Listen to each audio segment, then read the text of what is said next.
And when we launched, we had 4,500 customers signed up on day one, and we did quite a few $1 million of payments on that site that day with no training for the customers. That was really pretty successful. Hello everybody, welcome to a new episode of B2B e-commerce integrated. My name is Arno, I'm the Chief Technology Officer here at Sana, and today I have Mendes in the show. He's a Senior VP of IT for Martignetti Companies, one of our customers. So welcome to the show. Thanks for having me, glad to be here. We always like to talk about the complexity in B2B.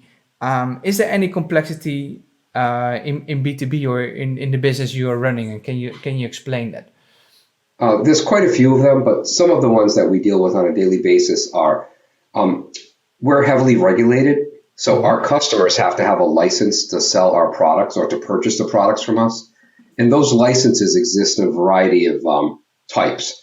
So, for example, some outlets can only sell beer, others are beer and wine, others are beer, wine, and spirits, or cordials, which is like an after-dinner drink. Mm-hmm. So we have all those combinations. So we cannot sell, for example, a wine item to a beer-only license or a spirits item to a beer and wine. So that's one rule that we have, or one law that we have to follow.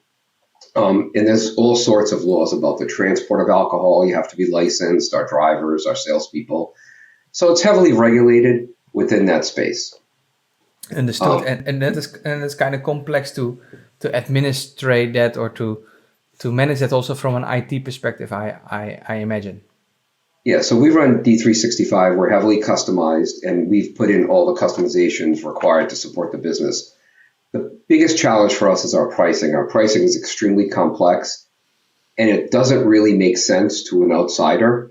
We just have lots of flavors. Mm-hmm. We've had pricing consultants in to try to help us out, and the response is always the same. We've seen most of this all around the country, but we've never seen it all in one place. And that's kind of the issue that we deal with on a regular basis. What was the main reason when you start searching for B2B e-commerce in general? Was Sana, let's say, the first attempt to go online, or you had already something before? It was really our first attempt, okay. And probably the pandemic was part of it. Mm-hmm. So nationally, other people around the country had launched e-commerce maybe a couple of years before in our business, a couple of years before the pandemic, and it really didn't take off because one of the challenges we have is our sales force sees it as somewhat competitive. Yeah. Even though it's not. It should be something to help them save time and eliminate, routine order entry type tasks if we can for them. So as some of those larger competitors had launched really with no real traction, when the pandemic hit, because sales reps weren't allowed to visit customers in many states, they saw an uptick or kind of a groundswell of usage of their e-commerce site that hadn't been doing, particularly well. So they enjoyed those benefits where they could capture market share because they had an alternative selling channel when the sales rep couldn't visit the customer, which in our business is the traditional way orders are obtained. So we were a little bit late to the party there. Now in our area, none of our competitors had e-commerce. So we decided strategically that we wanted to be first, not second or last. So we launched a project to take a look at what it would take to overcome all these challenges, especially around pricing. Honestly, that was probably the biggest one, and bring our business online to our existing customers. Yeah, what were the learnings, what was your role in the whole implementation? Sure. So I left out one key piece that I think I need to cover first, and then I can answer your question. Mm-hmm. So we did have an online presence for our customers. About 8 years ago, we created a payment portal where our customers see their accounts receivable, see the actual invoices, and use credits as well as pay invoices or do any combination of those, including for those customers who have multiple locations. Yeah. So think about a restaurateur that owns 3 or 4 restaurants, or somebody who owns a couple of nightclubs, all combinations. So that was pretty popular, and we had about 4,000 customers, maybe 4,500 using that on a regular basis. So we had those people in stock transacting with us online.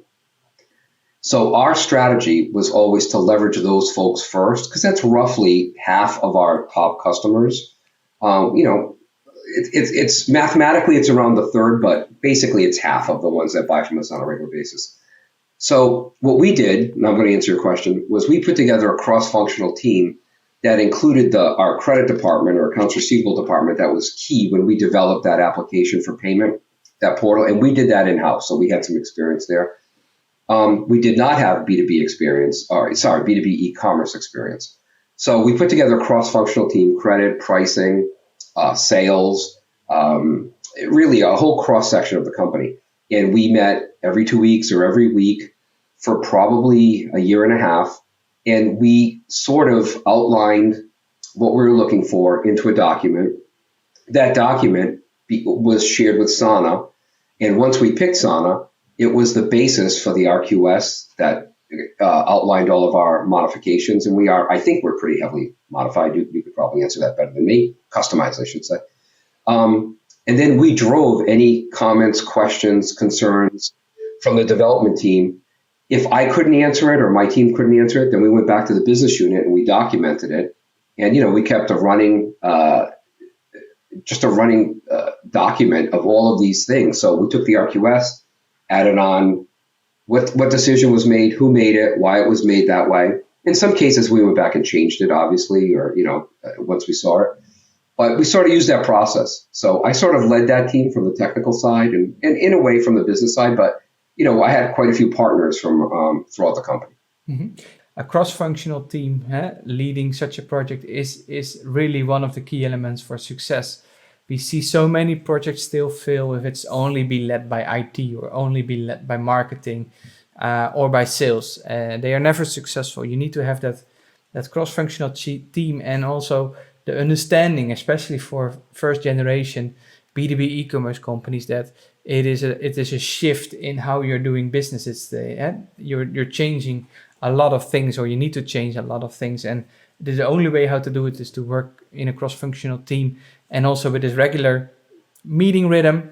I would say that is a perfect blueprint for success. So if you're listening, I think you can just take that one and start from there. So that is great. Those meetings also ensure that we all held each other accountable. Yeah. Not only for the decisions, but for the task to go make the decision, given the choices that we had to make along the way. Yes. No. Correct. It is. Hey, you need to. It is a team effort, and everybody needs to contribute, and everybody's accountable for a certain part, right? So that is definitely needed. So in general, how much time when you made a decision and you had the RQS, then how much time was needed to implement the web store based off your ERP, or how did you reflect or on that period in time? I think we launched late. I think we started the process around September or October, and then we launched a year from the following January. So we launched January of 2023. And when we launched, we had 4,500 customers signed up on day one, and we did quite a few $1 million of payments on that site that day, with no training for the customers. That was really pretty successful. Wow, that is a major go live, right? Sometimes you say, okay, maybe it's better to start with a little bit smaller group and grew from there. But we couldn't do it because not only did we go live with the e-commerce site, that was our go live for D365 finance and operations, because we didn't want to tie our payment portal to two different ERPs. Yeah. So it had to be a hard cut. Yeah. Tough decision, but it worked out. Yeah, we see that more often, right? So in B2B, ERP and e-commerce are so interconnected. So sometimes they start really thinking about e-commerce if they are also busy with the ERP upgrade or new implementation. So I totally understand it, and it's happening more. But yeah, then sometimes you can get a big go live, and that is sometimes challenging. But seems that we made it work, and quite impressive numbers on the first day then.